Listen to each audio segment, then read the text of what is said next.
Peut-on légitimement parler de vérité personnelle?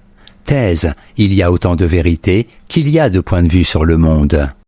Ce que je saisis de la réalité est ma vérité. Antithèse, la vérité a nécessairement une dimension universelle. Seul l'accord entre les esprits permet de définir le vrai. Thèse, on peut légitimement parler de vérité personnelle. En effet, chacun voit le monde selon sa sensibilité, sa propre histoire. On est donc en droit de dire que l'homme est la mesure de toute chose. La vérité objective est stérile. Seul compte ce que je vis. Premier argument. Je ne peux jamais cesser d'être ce que je suis. J'appréhende le monde au moyen de mes sens, et donc de mon corps. Jamais je ne peux m'en extraire. Telle couleur m'apparaît plutôt terne. Je ne peux pas nier ce fait. Je demeure toutefois incapable de savoir comment autrui perçoit cette couleur. Ce qu'il voit réellement lorsqu'il me dit que ce blanc est terne. Ainsi, ce que je perçois est toujours ma vérité. Deuxième argument, il faut donner raison à Protagoras. Opposé à Platon, Protagoras soutient que l'homme est la mesure de toute chose. Cela signifie que chacun mesure le réel selon ce qu'il est. Ainsi, si je suis malade, le vin que je bois habituellement aura une saveur amère.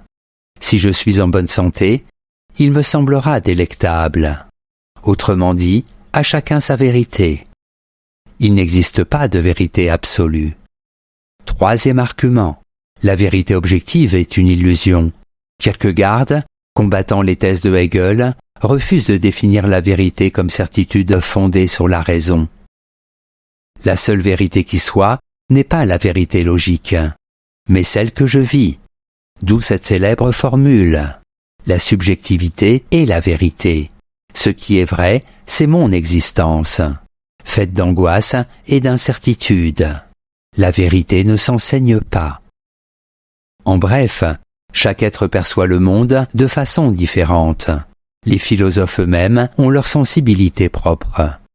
Être en accord avec soi-même, voilà le fondement de toute vérité personnelle.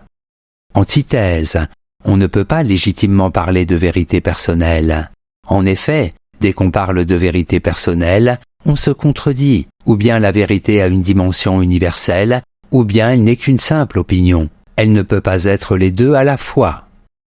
Premier argument, les hommes admettent tous la notion de vérité. À chacun sa vérité. Voilà ce que le commun des mortels admet comme vérité et comme règle de sagesse. Il ne se rend pas compte qu'il y a une contradiction.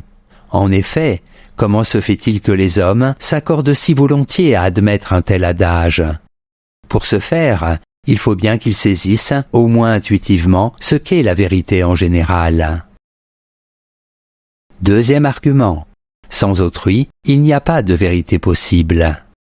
L'homme est seul sur terre. Être doué de conscience, il n'a personne pour lui montrer le chemin qu'il doit suivre. Constamment, il peut douter de ce qu'il voit et pense. Le seul moyen dont il dispose, pour ne pas errer à l'infini, c'est de trouver dans le jugement des autres un assentiment ou une critique unanime. Une idée vraie est une idée admise, en raison, par tous. Troisième argument. Opinion et vérité sont deux choses bien différentes. Platon, à son époque, avait déjà bien saisi tous les vices politiques et moraux qui découlent de la fâcheuse confusion entre opinion et vérité. Que chacun pense ce qui lui plaît de penser est une chose. Que cette liberté soit élevée au rang d'un dogme, voilà qui conduit au plus grand désordre et aux plus grandes injustices. En bref, ou une vérité fait l'objet d'un consensus universel, ou elle n'est qu'une opinion.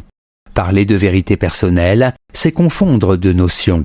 Ce que je crois n'est pas forcément ce qui est vrai. Synthèse. Un savant, un philosophe, aussi objectif puissent-ils être, n'en défendent pas moins des idées qui leur appartiennent en propre. Le monde que conçoit Hegel n'est pas le monde que conçoit Kierkegaard. Le monde qu'a conçu Newton n'est pas le même que celui qu'Einstein nous a fait découvrir. Au-delà de cette diversité de conceptions, de points de vue, il demeure cependant une différence de taille. Comme le dit Bachelard, l'opinion ne pense pas. Alors que savants et philosophes, eux, utilisent les armes de la raison pour défendre les idées qu'ils avancent. C'est ainsi qu'une vérité, à partir du moment où elle repose sur une argumentation logique, n'est déjà plus simplement personnelle. Elle s'élève à un certain degré d'universalité, puisque tout le monde peut la saisir en raison, mais aussi, et toujours en raison, en critiquer les fondements et la portée. C'est pourquoi il semble pertinent de ne pas parler de vérité personnelle, mais plutôt de conviction, voire d'opinion. Notes et commentaires. Protagoras, philosophe grec né vers -185 avant Jésus-Christ et mort vers -411 avant Jésus-Christ. Avec Gorgias, dont les idées s'opposent également à celles de Platon, il est l'un des plus illustres sophistes. Opinion. Une opinion n'est pas forcément fausse. La différence entre opinion et vérité est que la première est admise, tandis que la seconde est démontrée.